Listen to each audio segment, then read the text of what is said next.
राधे राधे। शारदीय नवरात्रि की आप सभी को शुभकामनाएं। कल नवरात्रि के पहले दिन श्री दुर्गा सप्तशती का पाठ का प्रथम अध्याय पूरा किया। आज दूसरे दिन हम द्वितीय और तृतीय अध्याय का पाठ करेंगे। या देवी सर्वभूतेषु शक्ति रूपेण संस्थिता नमस्तस्यै नमस्तस्यै नमस्तस्यै नमो नमः। चलिए अब द्वितीय अध्याय शुरू करते हैं। आप सभी लोग भी श्रवण करें। द्वितीय अध्याय।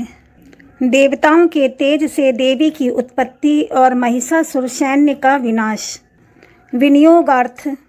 इस मध्यम चरित्र के विष्णु भगवान ऋषि, महालक्ष्मी देवता, उष्णिक छंद, शाकंभरी शक्ति, दुर्गा बीज, वायु तत्व और यजुर्वेद स्वरूप माना गया है।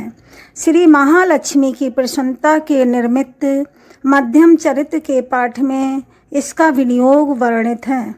ध्यान में कमलासन पर आसीन प्रसन्न बदना महिषासुरमर्दिनी भगवती श्री महालक्ष्मी का ध्यान करता हूँ, जिनके हाथ में रुद्राक्ष की माला, फरसा, गदा, बाण, वज्र, पद्म, धनुष, कुंडिका, दंड, शक्ति, खड्ग, ढाल, शंख, घंटा, सुरापात्र, शूल, पास और चक्र सुशोभित हैं।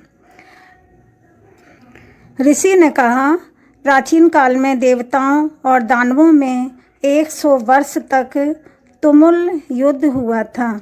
इस युद्ध में दानवों का स्वामी महिषासुर तथा देवताओं के अधिपति इंद्रदेव थे। उस भीषण द्वंद्व युद्ध में देवताओं की सेना महाबलवान दैत्यों के आगे टिक न सकी।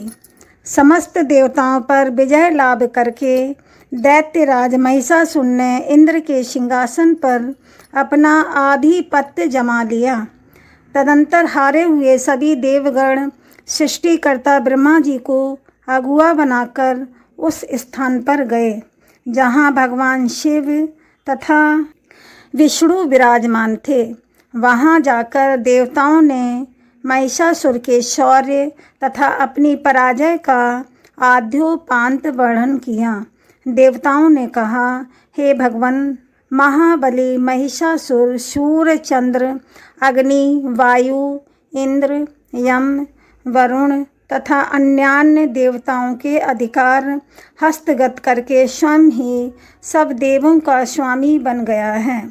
उस विधर्मी महिषासुर ने सभी देवों को उनके स्थान स्वर्ग से च्युत कर दिया है और अब वे निष्कासित देव भूतल पर मनुष्यों के समान भटक रहे हैं। असुरों की यह सारी घटना मैंने आप लोगों के सम्मुख निवेदित कर दी। अब हम देवगण आपके शरणापन्न हुए हैं। आप विचार करके उस दानव के वध का कोई उपाय बतलाइए। देवताओं के मुख से ऐसी बात सुनकर भगवान विष्णु और शिवजी दैत्यों पर बहुत ही कुपित हुए।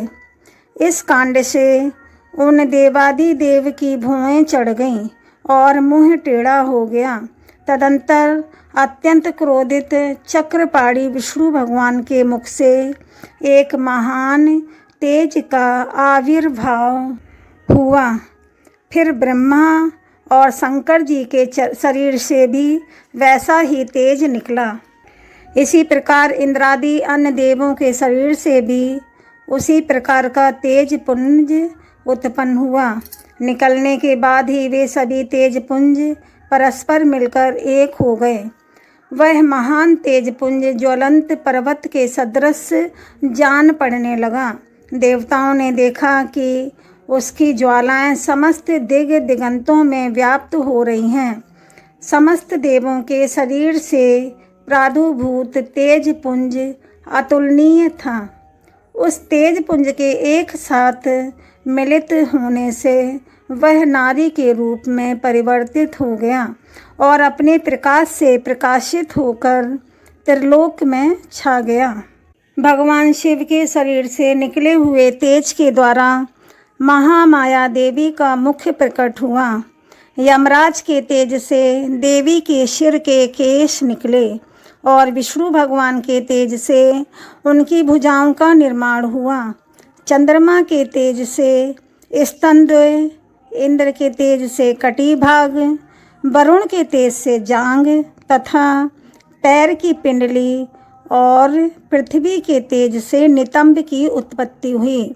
ब्रह्मा जी के तेज से दोनों पैर तथा सूर्य के तेज से उंगलियां उत्पन्न हुई।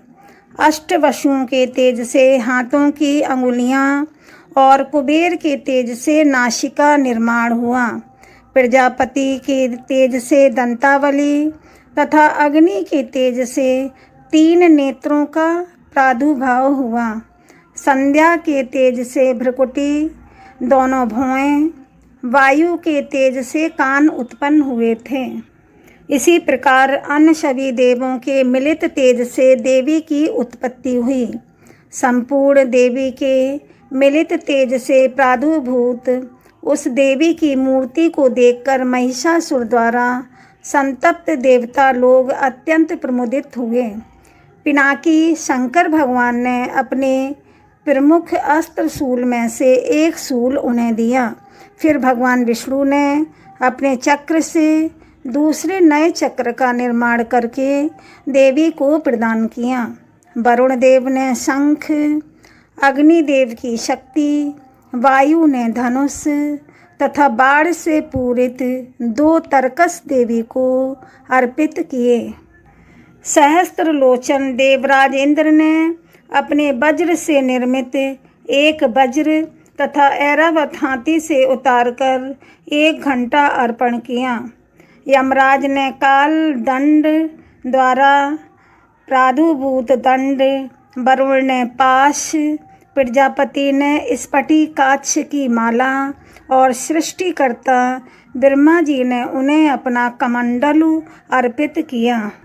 देवी के समस्त रोमकूपों में सूर्य ने अपनी रश्मियों का तेज भर दिया। काल ने उन्हें अपनी चमचमाती हुई तलवार और ढाल दे डाला। क्षीर सागर ने उज्ज्वल हार, कभी जीर्ण न होने वाले 2 दिव्य वस्त्र, दिव्य चूड़ामणि, 2 कुंडल, कड़े, समुज्ज्वल अर्धचंद्र, भुजाओं के लिए केयूर, बाहुओं में धारण करने का एक प्राचीन आभूषण बाजूबंद प्रदान किया। दोनों चरणों में धारण करने के लिए विमल नूपुर, गले की उत्तम हंसुली और सभी उंगलियों में धारण करने के लिए रत्न जटित अंगूठियां भी अर्पित की। विश्वकर्मा जी ने उन्हें अपना अत्यंत निर्मल फरसा प्रदान किया। इसके साथ ही साथ उन्होंने अनेकों प्रकार के अस्त्र और कभी विद्ध न होने वाले कवच दिए। अस्त्रों के अतिरिक्त उन्होंने मस्तक और वक्ष पर धारण करने के निर्मित देवी को सदैव हरे भरे रहने वाले कमलों की बनी हुई मालाएं भी दी। सागर ने उन्हें सुंदर कमल पुष्प भेंट किए और हिमालय पर्वत ने उनकी सवारी के लिए सिंह तथा अनेकों प्रकार के रत्न आदि भेंट किए। धन के स्वामी कुबेर ने मधु से पूरित पात्र दिया। संपूर्ण पृथ्वी को धारण करने वाले नागराज शेष ने बहुमूल्य मणियों से विभूषित नागहार का उपहार दिया। इसी प्रकार अन्य देवों ने भी अपने अपने अस्त्र शस्त्र और आभूषण देकर देवी का सम्मान किया। इसके अनंतर उच्च स्वर से अट्टहास करते हुए देवी ने बारंबार गर्जन किया। उनके भयंकर गर्जन से संपूर्ण आकाश गुंजायमान हो उठा। देवी के घोर गर्जन से उत्पन्न भयंकर शब्द कहीं समा न सका, जिससे तीनों लोक क्षुभित हुए और समुद्र भी कांप उठा।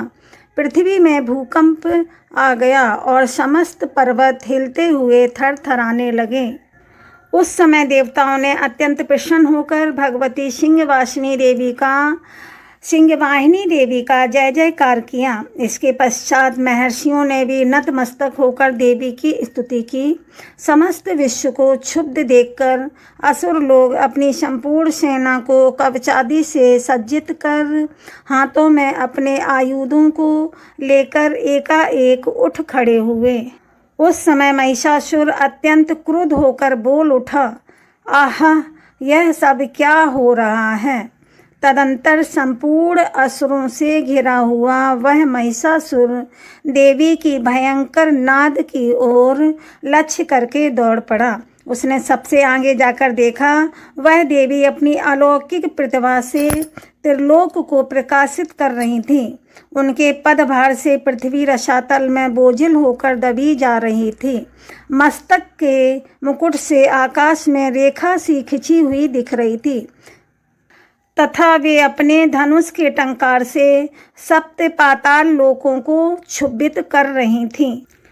अपनी सहस्त्र भुजाओं से देवी समस्त दिशाओं को आच्छादित करके खड़ी थीं। इसके पश्चात देवी के साथ दैत्यों का घनघोर युद्ध प्रारंभ हो गया। भांति भांति के अस्त्रों शस्त्रों के प्रहार से सभी दिशाएं प्रकाशित हो उठीं। महिषासुर का सेनापति चिक्षुर नामक महान असुर था। देवी के साथ उस महाबली दानव का संग्राम होने लगा। चामर नामक असुर दानवों की चतुरंगड़ी सेना को लेकर युद्ध में भिड़ गया। 60,000 रथियों को अपने साथ लेकर उदग्र महाबली दानव भी युद्ध में आ पहुंचा। 1 करोड़ सेना लेकर महाहनु नामक असुर ने युद्ध में भाग लिया।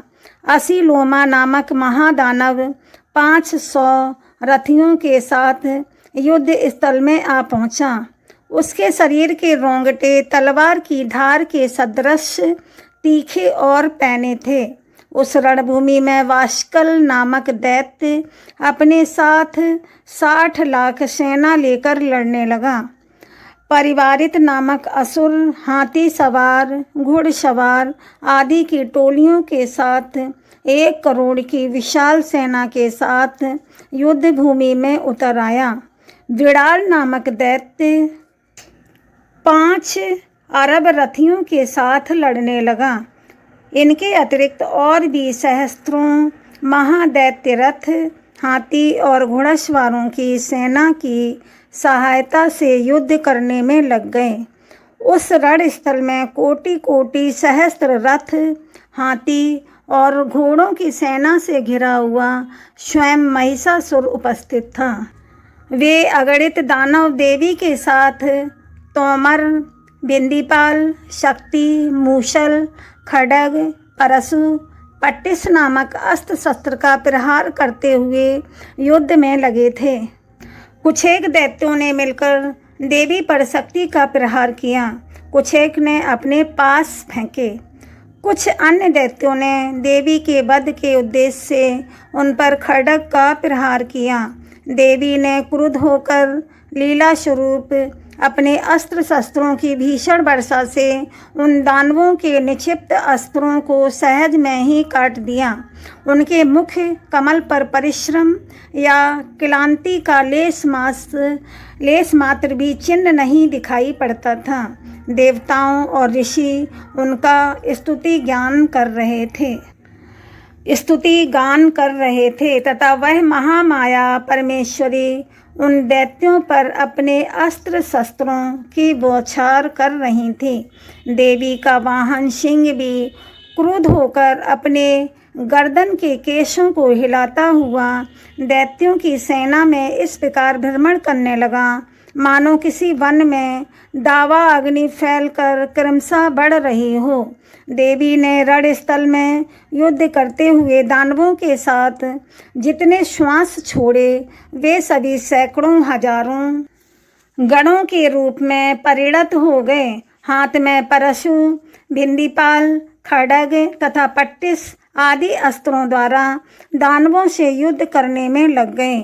एक देवी की शक्ति से वर्धित गण लोग असुरों का संहार करते हुए नगाड़े, शंख आदि बाजे बजाने लगे।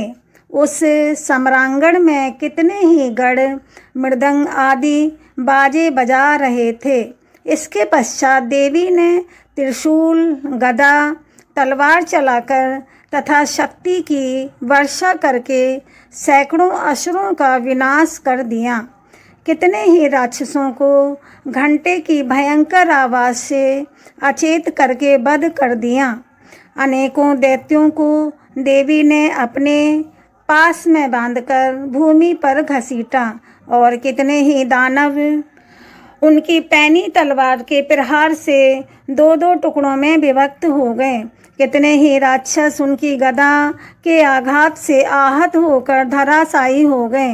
कितने ही मूसल की चोट खाकर आहत अवस्था में मुंह से खून उगलने लगे। शूल के प्रहार से बच्छा स्थल फट जाने के कारण कितने ही दैत्य भूमि पर गिर गए। देवी की बाढ़ वृष्टि से कितने ही दैत्यों का कटी प्रदेश भंग हो गया। बाज पक्षी की तरह वेग से झपटने वाले दानव अपने प्राणों का त्याग करने लगे। कितने ही राक्षसों की भुजाएं आघात से छिन्न भिन्न हो गईं। कितनों की गर्दनें कट गईं। कितनों के मस्तक खंड खंड होकर भूमि पर गिरने लगे। कुछ दैत्यों के शरीर बीच के भाग से ही विदीर्ण हो गए। कितने राक्षस जांघहीन हो जाने से धरती पर गिर गए। देवी ने कितने ही दैत्यों के एक बाँह, एक पैर तथा एकाक्ष करके दो टुकड़ों में विदीर्ण करके उनका संहार कर डाला। कितने ही योद्धा राक्षस देवी के द्वारा छिन्न मस्तक होकर भी पुनः संभल कर उठते थे और केवल धड़ के सहारे ही अच्छे अच्छे अस्त्र शस्त्रों को हाथ में लेकर युद्ध करने में तत्पर हो जाते। कटे हुए कबंध युद्ध के बाजों के स्वर पर नाचने लगते थे। कटे हुए कितने ही धड़ हाथों में खड्ग, शक्ति और रिष्टि नामक हथियार लिए दौड़ते थे और कितने ही अन्य दैत्य टहरो टहरो कहकर देवी को युद्ध के लिए प्रेरित करते थे। जिस भूमि पर यह घनघोर युद्ध हुआ था वहाँ की जमीन देवी द्वारा निक्षिप्त रथ, हाथी, घोड़े और दानवों की लाशों से ऐसी आच्छन्न हो गई थी कि वहाँ पर किसी का गमनागमन संभव नहीं था। दानव दल में हाथी, घोड़े और मृतक असुरों के शरीर से इतना रक्त प्रवाह हुआ था कि वहाँ कुछ ही क्षणों में खून की बड़ी बड़ी नदियाँ प्रवाहित होने लगीं। जिस प्रकार तृण समूह और काष्ठ की विशाल राशि को अग्नि कुछ ही क्षणों में भस्म कर देती है, उसी प्रकार जग जननी जगदम्बा ने असुरों के उस विशाल सैन्य समूह को क्षण भर में नष्ट कर डाला। देवी का सिंह भी अपनी गर्दन के बालों को हिला हिलाकर घोर गर्जन कर रहा था।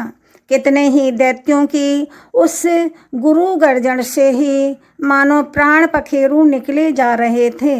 देवी के गणों ने भी उन दानवों के साथ ऐसा भीषण युद्ध किया जिससे आकाश में दर्शक बने देवतागण भी बहुत ही प्रसन्न हुए और उन पर आकाश मार्ग से सुमन की वृष्टि करने लगे।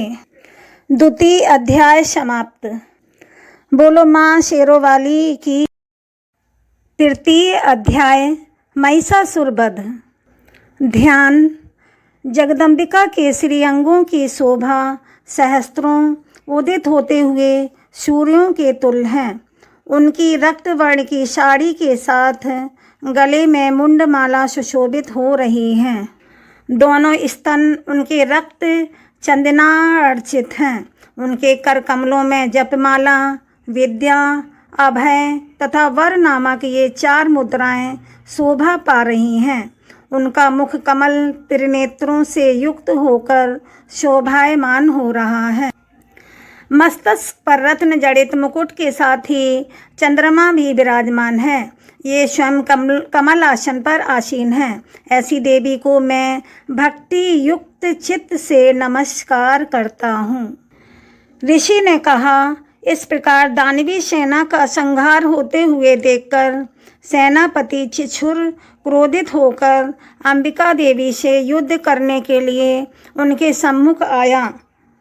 सुमेरु पर्वत के शिखर पर होने वाली मेघों की वर्षा की भांति वह दानव देवी पर अपने बाणों की वर्षा करने लगा।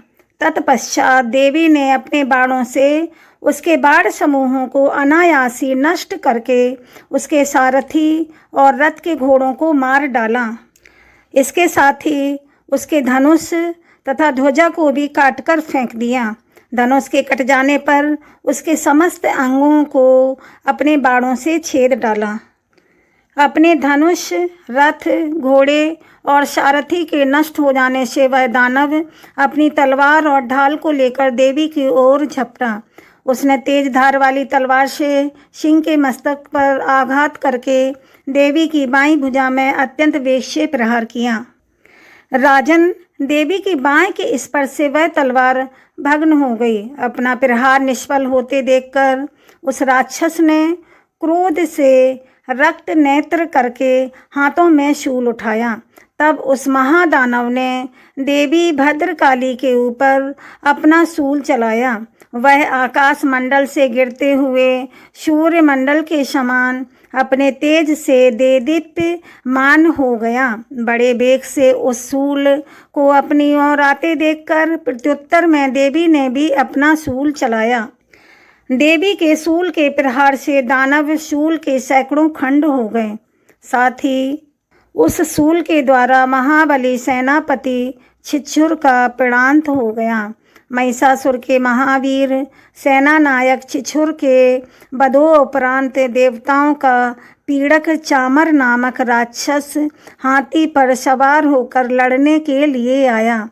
उसने आते ही देवी पर शक्ति का आघात किया, परंतु जगदम्बिका ने उसे केवल हुंकार मात्र से ही घायल और निष्प्रभ करके तत्क्षण भूमि पर सुला दिया। अपनी खंडित शक्ति को देखकर चामर परम कुपित हुआ।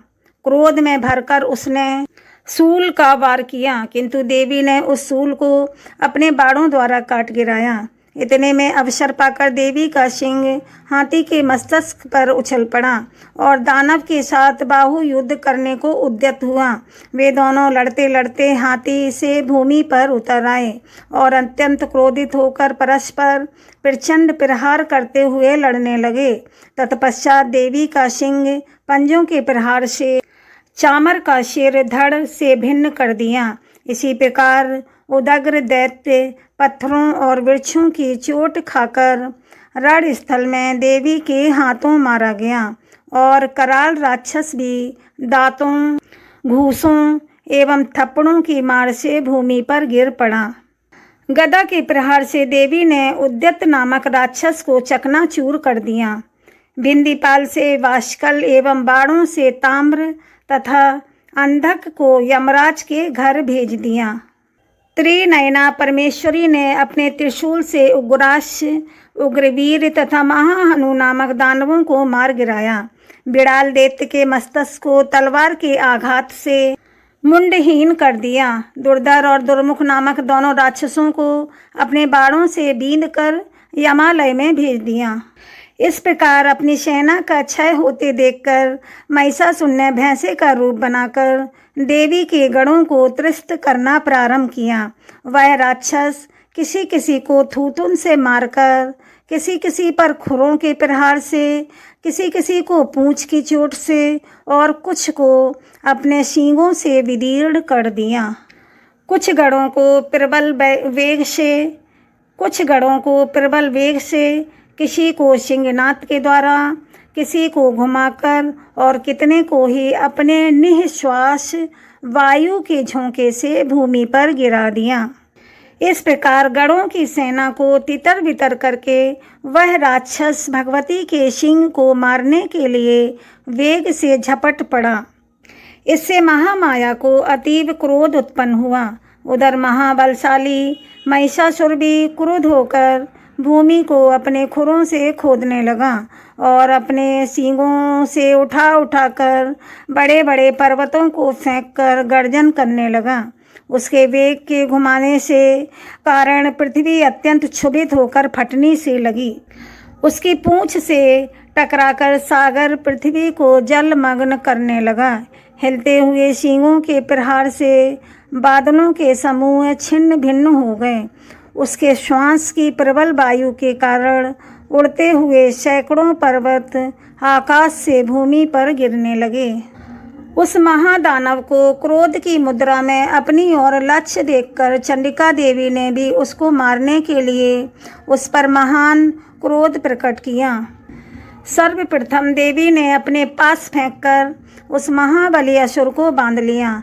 अपने को उस महारण स्थल में बंद जाने पर उस राक्षस राज ने भी अपने बनावटी महिष स्वरूप का परित्याग कर दिया। तुरंत ही वह दैत्य मायावी सिंह के रूप में देवी के सामने आ गया। ऐसी स्थिति में जैसे ही अंबिका ने उसका सिर छेदन करना चाहा, त्यों ही वह राक्षस खड्गधारी पुरुष वेश में दिखाई पड़ने लगा। देवी ने तत्काल ही बाण वृष्टि करके ढाल और तलवार के सहित उस महिषासुर को भेद दिया। तब वह मायावी राक्षस गजराज के रूप में परिवर्तित हो गया।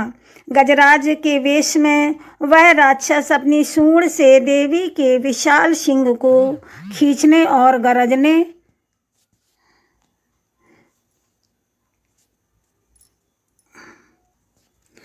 लगा। खींचने का प्रयास करते ही देवी ने अपनी तलवार से उसकी सूंड काट ली। तदंतर उस महादानव ने पुनः अपने पहले वाले भैंसे के रूप को ग्रहण कर लिया और पहले की तरह चराचर प्राणियों सहित त्रिलोक को आतंकित करने लगा। तत्पश्चात जग जननी चंडिका भवानी बारंबार उत्तम मधुपान करते हुए आंखें लाल करके हंसने लगी। वह राक्षस बल और पराक्रम के मद में उन्मत्त की भांति घोर गर्जन करने लगा और अपने सींगों पर उठाकर पर्वतों को देवी पर निक्षेप करने लगा। उस समय उसके चलाए हुए पर्वतों को देवी ने अपने बाणों से विचूर करते हुए बोली। मधु के मद से बोलते समय उनका मुख लाल हो रहा था और जीभा लड़खड़ा रही थी। देवी बोली, ओ मूढ़, मैं जब तक मधुपान करती हूँ तब तक तू खूब मनमानी गरज ले। मेरे हाथ से यहीं तेरी मृत्यु होने पर अब शीघ्र ही देवगण भी गर्जन करेंगे। ऋषि ने कहा। ऐसा कहकर देवी उछलकर उस दैत्य पर चढ़ बैठी। अपने पैरों से उसे दबोचकर देवी ने शूल से उसके कंठस्थल में प्रहार किया। दबाव के शिकंजे में जकड़ा होने पर भी महिषासुर अपने मुख से दूसरे रूप में बाहर होने लगा। अभी वह शरीर के अर्धभाग से ही बाहर निकल सका था कि देवी ने अपने बल से उसे रोक दिया। वह दैत्य अर्ध निर्गतावस्था में ही देवी के साथ युद्ध में लग गया। तब देवी ने बहुत बड़ी तलवार से उसके मस्तक का छेदन कर दिया। महिषासुर के मरते ही उसकी बची कुछी सेना हाहाकार करती हुई भाग खड़ी हुई तथा समस्त देव अत्यंत आनंदित हुए। देवताओं ने दिव्य महर्षियों के साथ मिलकर माँ भगवती दुर्गा की स्तुति की। गंधर्वराज प्रमुदित होकर गान करने लगे तथा अप्सराएं भी नाचने लगीं। तृतीय अध्याय समाप्त। बोलो शेरों वाली मैया की जय।